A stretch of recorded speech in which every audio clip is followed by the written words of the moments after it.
संजय और राधा की नई नई शादी हुई थी और हाल ही में उन्होंने नया घर लिया था।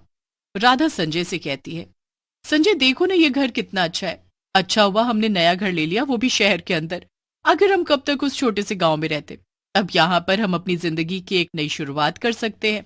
हाँ राधा, वो सब तो ठीक है, पर यहाँ आते वक्त मुझे इस मोहल्ले में ज्यादा लोग दिखाई नहीं दिए। लगता है यहाँ आसपास कम ही लोग रहते हैं। हाँ, दिखा तो मुझे भी कोई नहीं था, पर हाँ शाम के समय बगल वाले घर की लाइट चल रही थी। शायद वहाँ कोई रहता है। हम कल ही जाकर उनसे मिलेंगे और उनसे दोस्ती बढ़ाएंगे, ठीक है ना? हाँ हाँ बिल्कुल, क्यों नहीं। पर पहले सो जाते हैं, सुबह उठकर पूरा घर भी तो सेट करना है। अगले दिन सुबह सुबह राधा घर की साफ सफाई में जुट जाती है और संजय भी उसकी मदद करने लगता है कि तभी उनके घर की घंटी बजती है। अरे, अब इस वक्त कौन आया, वो भी इस नए घर में? अजी आप जाकर देखो, मैं ये काम खत्म करती हूँ। हाँ ठीक है, रुको मैं जाकर देखता हूँ कि कौन आया। जरूर दूध वाला होगा।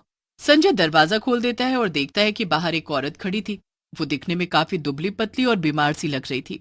जी नमस्ते, मेरा नाम जया है।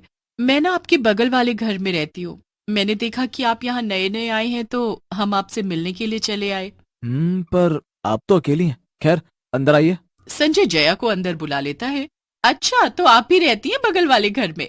मैंने देखा था कल शाम को आपके घर की लाइट चल रही थी। वैसे क्या आप जूस पीना चाहेंगी? अरे नहीं नहीं, मैं तो बस इसलिए आई थी ताकि हम आपको और आप मेरे परिवार को अच्छे से जान लें। वो क्या है ना, यहाँ इस मोहल्ले में वैसे भी ज्यादा लोग नहीं रहते ना, इसलिए आपको कभी कोई जरूरत हो तो बेझिझक हमें बोलिएगा।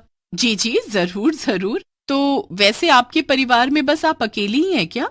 अरे नहीं नहीं, अभी तो मेरे अलावा कोई और भी बचा है और मैं उसे आपसे मिलवाना चाहती हूँ, क्योंकि फिर कहीं बाद में अचानक से आपने उसे देखा तो शायद आप डर जाएं इसलिए। अरे भला हम क्यों डरेंगे? कोई कुत्ता वगैरह है क्या? मुझे तो कुत्तों से डर नहीं लगता, बस राधा से लगता है। नहीं नहीं, कुत्ता नहीं, हमारे परिवार का हिस्सा है वो। रुकिए, मैं अभी उसे बुलाती हूँ, वो बाहर ही है। बस आप घबराना मत। जया घर के दरवाजे तक जाती है और किसी से बातें करने लगती है। आओ तुम अंदर आओ, ये लोग कुछ नहीं करेंगे, आ जाओ। जया फिर जिसे घर के अंदर लेकर आती है उसे देखकर संजय और राधा के तो पैरों तले जमीन ही खिसक जाती है। दोनों एक साथ चिल्लाते हैं, चुड़ैल! जया एक चुड़ैल को अंदर लेकर आती है जिसके गले में एक रस्सी बंधी हुई थी और उस रस्सी को जया ने अपने हाथ से पकड़ रखा था। अरे आप चिल्लाइए मत और घबराइए तो बिल्कुल भी मत। ये बस एक चुड़ैल है और ये मेरी पालतू है। ये मेरे घर के तहखाने में रहती है। ये आपको कुछ भी नहीं करेगी। अरे तुम पागल हो गई हो क्या? ये चुड़ैल है, चुड़ैल, कोई कुत्ता बिल्ली नहीं जो तुम इसको पालतू बनाकर घर में रखोगी। जल्दी भगाओ इसे यहाँ से। संजय, संजय कुछ करो। अरे आप बेमतलब में डर रही हैं। देखिए ना मेरी चुड़ैल को, ये कितनी मासूम है और इसे कुछ नहीं चाहिए आपसे। इसे सिर्फ आपसे दोस्ती करनी है। मेरी प्यारी चुड़ैल, जाओ, मैं तुम्हें छोड़ रही हूँ। जाकर इनसे दोस्ती करो और इन्हें बताओ कि तुम बुरी नहीं हो। अरे अरे नहीं, छोड़ना मत उसे। राधा, मुझे लग रहा है ये औरत पागल है। जल्दी जल्दी भगाओ यहाँ से इसे, इससे पहले कि ये औरत इस चुड़ैल को हम पर छोड़ दे। इतने में वो चुड़ैल जोर जोर से डरावनी आवाज निकालने लगती है, जिसे सुनकर संजय राधा का हाथ पकड़ता है और उसे लेकर जल्दी से घर से भाग जाता है। हे भगवान, ये लोग तो डर कर भाग गए। कोई बात नहीं, शाम को फिर से इनसे मिलने आएंगे, तुम चिंता मत करो। जया इतना कहकर चुड़ैल को लेकर वापस अपने घर चली जाती है। थोड़ी दूर भागकर जाने के बाद राधा और संजय थक कर रुक जाते हैं और फिर पीछे मुड़कर देखते हैं। लगता है वो हमारे पीछे नहीं आई। मुझे तो समझ ही नहीं आ रहा ये अचानक से हुआ क्या। फूह, मेरी भी कुछ समझ नहीं आ रहा। अब हम क्या करेंगे? हम घर कैसे जाएंगे? और वो औरत भला थी कौन?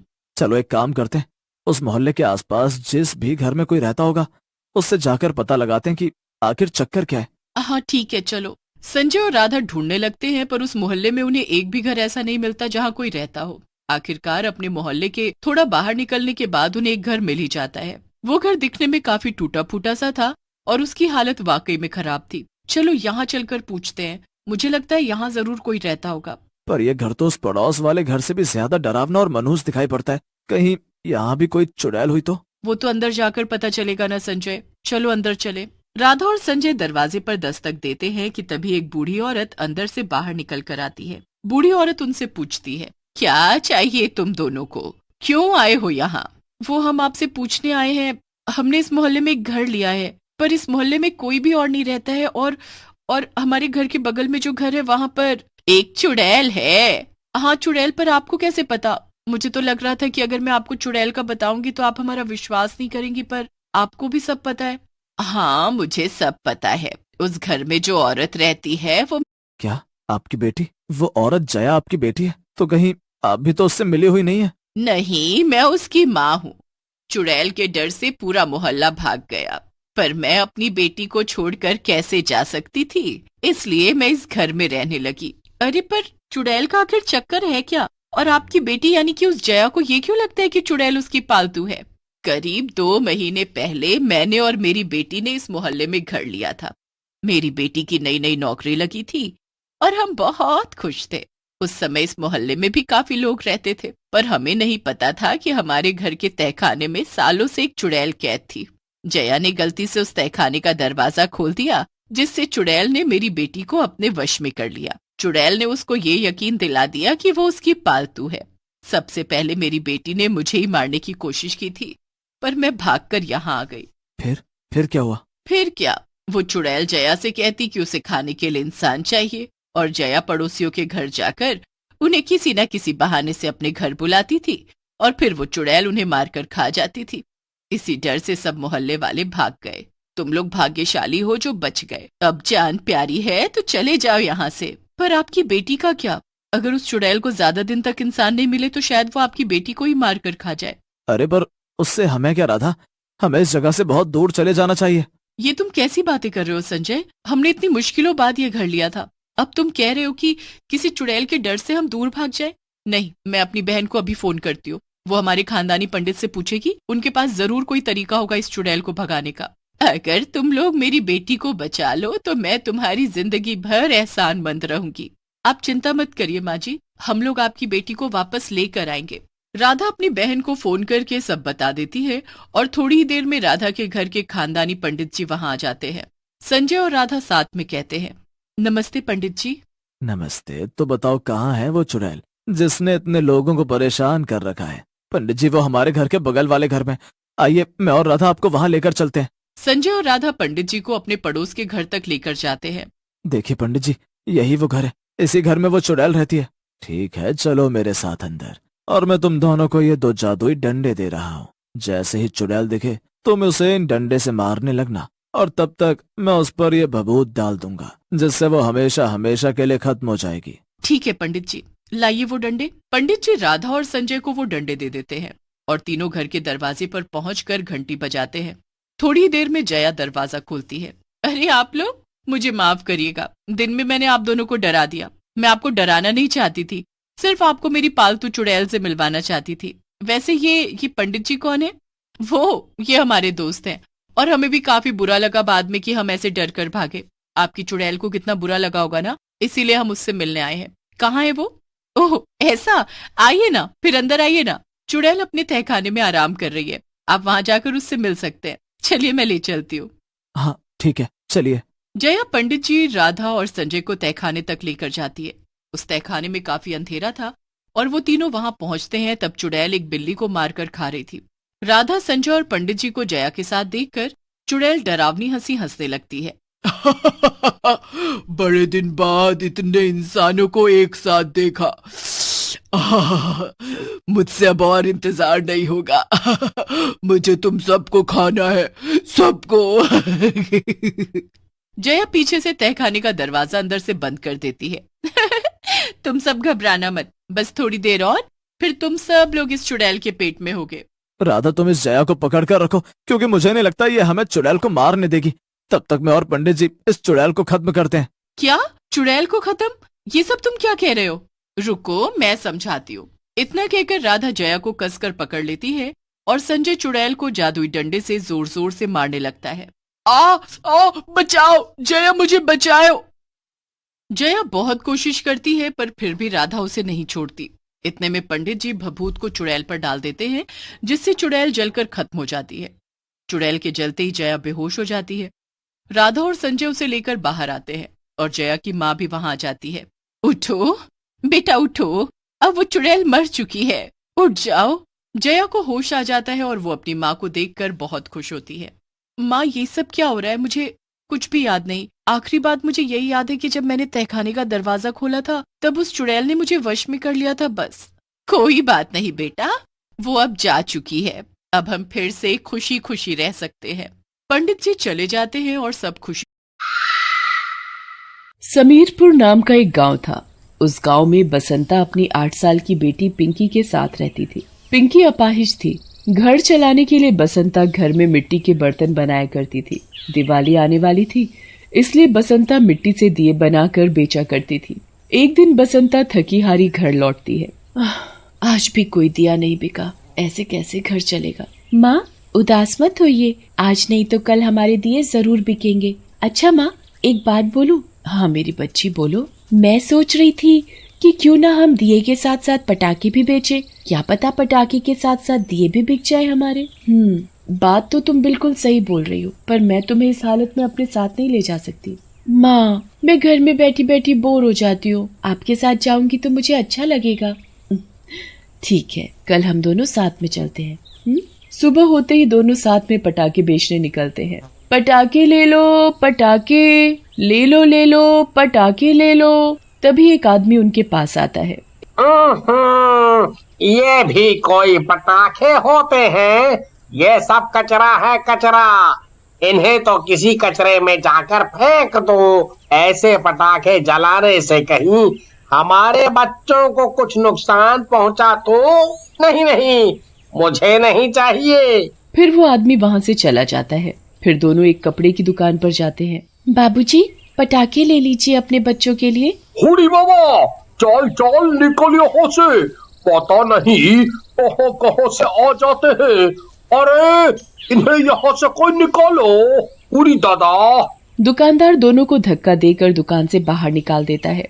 बसंता नीचे गिर जाती है और उसके टोकरे में रखे सारे दिए टूट जाते हैं। माँ उठो, माँ उठो, आपको कोई चोट तो नहीं आई ना? चलो माँ, घर चलते हैं। जैसे तैसे दोनों घर पहुँचते हैं। माँ, तुम आराम करो, मैं तुम्हारे लिए दवा का इंतजाम करती हूँ। बसंता को बीमार देख पिंकी परेशान हो जाती है। ऊपर से उसके पास इतने पैसे भी नहीं होते कि माँ के लिए दवा ला सके। पिंकी उदास मन लिए गांव के पास बनी नदी के पास जाती है और वहाँ बैठकर पिंकी रोने लगती है। पर पिंकी को नहीं पता होता कि जिस नदी के पास वो बैठी है, उस नदी के पास एक चुड़ैल भी रहती है। पिंकी को रोता हुआ देखकर चुड़ैल उसके पास आ जाती है। क्या हुआ बेटी, क्यों रो रही हो? चुड़ैल, मुझे मत मारो, मुझे जाने दो, मुझे अपनी माँ के पास जाना है। घबराओ मत बेटी, मैं तुम्हें कुछ नहीं करूंगी। अगर मुझे तुमको खाना ही होता तो तुम्हें बिना बताए ही मैं तुम्हें खा जाती। अब बताओ तुम इतनी दुखी क्यों हो? मेरी माँ बहुत बीमार है, उनके इलाज के लिए मेरे पास पैसे नहीं है। बिना इलाज के कहीं मेरी माँ को कुछ हो गया तो। नहीं नहीं, उन्हें कुछ नहीं होगा। अरे और ऐसा नहीं सोचते। मेरी माँ मिट्टी के दिए और पटाखे बेचकर घर चलाती थी। अच्छा, अगर तुम्हारी ये समस्या हल हो जाए तो तुम्हारी माँ की जगह मैं पटाखे बेचने जाऊंगी और तुम घर पर बैठकर अपनी माँ की देखभाल करना। सच में? पर तुम्हारा ये रूप देखकर कोई भी तुमसे पटाखे नहीं खरीदेगा। तभी चुड़ैल एक औरत के रूप में बदल जाती है। अब मुझे कोई नहीं पहचानेगा। बेटी, अब तुम घर जाओ। फिर क्या था, पिंकी हंसी खुशी घर चली जाती है और चुड़ैल सिर पर टोकरा रखकर गांव में पटाखे बेचने जाती है। पटाखे ले लो, दिए ले लो। तभी चुड़ैल के पास एक बच्चा आता है। पटाखे वाली आंटी, क्या आप मुझे पटाखे दोगी? हाँ बच्चे, बताओ कौन सा पटाखा दूं? ये रॉकेट चाहिए तुम्हें? हाँ, ये बहुत अच्छा है। हुई हुई। तभी बच्चे का पापा विक्रम वहाँ आ जाता है और चुड़ैल को डांटने लगता है। कहीं तुम्हारा दिमाग तो खराब नहीं हो गया? बच्चे ने पटाखा मांगा तो तुमने फट से उसके हाथ में रॉकेट पकड़ा दिया। तुम्हारे पटाखे घटिया होते हैं, इन्हें हमारे गांव में मत बेचो। नहीं नहीं, ये पटाखे तो बहुत अच्छे जलते हैं, आप एक बार इन्हें जलाकर तो देखो। एक बार बोल दिया, समझ नहीं आती क्या? अपना टोकरा उठा और चलती बन यहाँ से। फिर क्या था, चुड़ैल को बहुत तेज गुस्सा आता है और वो तभी अपने चुड़ैल रूप में आ जाती है और मुरली की पीठ में एक रॉकेट बांध देती है। अरे तुम तो कोई चुड़ैल हो। मुझे छोड़ दो, जाने दो मुझे। जब ये रॉकेट चलेगा ना, तब पता चलेगा तुझे कि ये कितना बुरा है। फिर क्या था, चुड़ैल रॉकेट में आग लगाती है आग लगते ही मुरली दूर जाकर गिरता है। ऐसे ही चुड़ैल फिर आगे बढ़ती है, पर पूरे दिन गांव भर में घूमने के बाद भी उसका ना तो दिया बिकता है और ना ही पटाखा। अगर आज एक भी पटाखा नहीं बिका तो पिंकी की माँ का इलाज कैसे होगा? चुड़ैल सोच में पड़ जाती है, क्यों ना मैं बाजार में जाकर बेचूं इन्हें। चुड़ैल बाजार में जाती है। तभी चुड़ैल को वहाँ एक बच्चा अपनी माँ से दुकान में रखे पटाखे लेने की जिद करता दिखाई देता है। बहन, बच्चा बहुत रो रहा है, तो मुझसे ये पटाखे खरीद लो, मैं बहुत गरीब हूँ। औरत को उस पर तरस आता है तो वो अपने बच्चे के लिए कुछ पटाखे खरीद लेती है। कुछ पैसे हाथ आते ही चुड़ैल पिंकी को वो पैसे दे देती है। तुम बहुत अच्छी हो, तुम्हारी वजह से मेरी माँ अब ठीक हो जाएगी। चुड़ैल फिर से जंगल जाती है और चुपचाप ढेर सारे पटाखे बनाती है। अगले दिन सभी पटाखों को टोकरे में भरकर जगह जगह बेचती है। थोड़ी ही देर में चुड़ैल का पूरा टोकरा खाली हो जाता है। चुड़ैल के पटाखों की बात धीरे धीरे सभी पटाखों की दुकानों तक पहुंच जाती है। अरे भाई, तुमने भी वही सुना क्या जो मैंने भी सुना? तुम शायद उस पटाखे वाली की बात कर रहे हो। हाँ हाँ, वही। सभी लोग उसी से ही पटाखे खरीद रहे हैं। ऐसे तो हमारा दिवाला ही निकल जाएगा। तभी वहाँ विमल आ जाता है। अरे भाइयों, वो जो पटाखे वाली है ना, वो कोई साधारण औरत नहीं है, वो तो कोई चुड़ैल है, चुड़ैल। चुड़ैल। लगता है तुमने कोई नशा वशा किया हुआ है। अरे कोई चुड़ैल वुड़ैल नहीं होती। मैं सच बोल रहा हूँ, मेरा यकीन करो तुम। मैंने उसे देखा है। देखो उसने मेरा क्या हाल बना दिया, मुझे रॉकेट में बांध कर उड़ा दिया।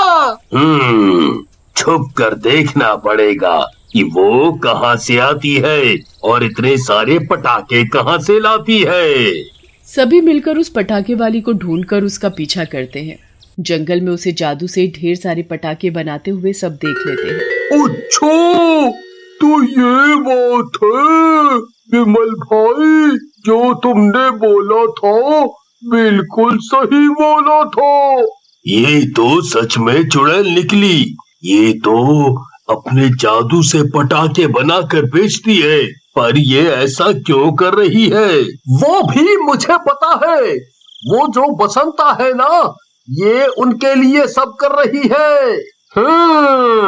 अच्छा, ये सब उसका करा धरा है। भाइयों, वो हम सबसे बदला ले रही है, क्योंकि हम उसके पटाखे और दिए बिकने नहीं देते ना, इसलिए उसने इस चुड़ैल को अपने घर पनाह दे रखी है। चलो भाइयों, आज उस बसंता की खैर नहीं, सभी को चुड़ैल के बारे में बताते हैं, हैं? फिर सभी लोग गांव में जाकर सबको चुड़ैल के बारे में बता देते हैं। अच्छा, तभी मैं कहूँ कि उसके पटाखे कुछ अजीब ही हैं। अरे, इसका मतलब हमारे गांव पर चुड़ैल का साया है। ऐसे तो वो एक एक करके हम लोगों को खा भी सकती है। नहीं नहीं, ऐसा नहीं होगा। चलो भाइयों सब, आज हम उस चुड़ैल को मार डालेंगे। फिर क्या था, पूरा गांव हाथ में मशाल लिए बसंता के घर पहुंच जाता है। बसंता, ओ बसंता, बाहर निकल। बीमार हालत में ढीली सी बसंता और पिंकी घर से बाहर आते हैं। क्या हुआ भाइयों, इतनी भीड़ क्यों लगा रखी है? क्या बात है? अरे, इन्हें उस चुड़ैल के बारे में सब पता चल गया। उस चुड़ैल को आज हम मार डालेंगे। भाइयों, ऐसा करते हैं, इस घर में ही आग लगा देते हैं। चुड़ैल खुद ब खुद जलकर मर जाएगी। नहीं नहीं, मेरा घर मत जलाओ, वो चुड़ैल तो बहुत अच्छी है। तभी वहाँ चुड़ैल भी आ जाती है। ये वही चुड़ैल है, मारो उसे। रुको, अगर किसी ने भी इन्हें या इनके घर को नुकसान पहुंचाया तो मैं जरूर तुम्हें खा जाऊंगी। और मैंने कभी भी किसी को कोई नुकसान नहीं पहुंचाया, मैंने सिर्फ इन दोनों की मदद की है। तुम इनकी मदद करके हमारा नुकसान क्यों कर रही हो? अच्छा, अपने नुकसान की पड़ी है। तुम सबको इन लाचार बेबस पर तरस नहीं आता क्या? अगर तुम लोग कुछ गरीब लोगों से दिए और पटाखे खरीद लो तो उनके घर में 4 पैसे आएंगे और वो भी तुम सब की तरह अपनी दिवाली मना सकते हैं। इन गरीब लोगों को तुम सब धुतकार कर भगा देते हो। तुमने बिल्कुल सही कहा। इस दिवाली पर हम सभी बसंता के बनाए हुए दिए ही जलाएंगे, फिर दिवाली आती है। और पूरा गांव बसंता के बनाए दियों से जगमगा रहा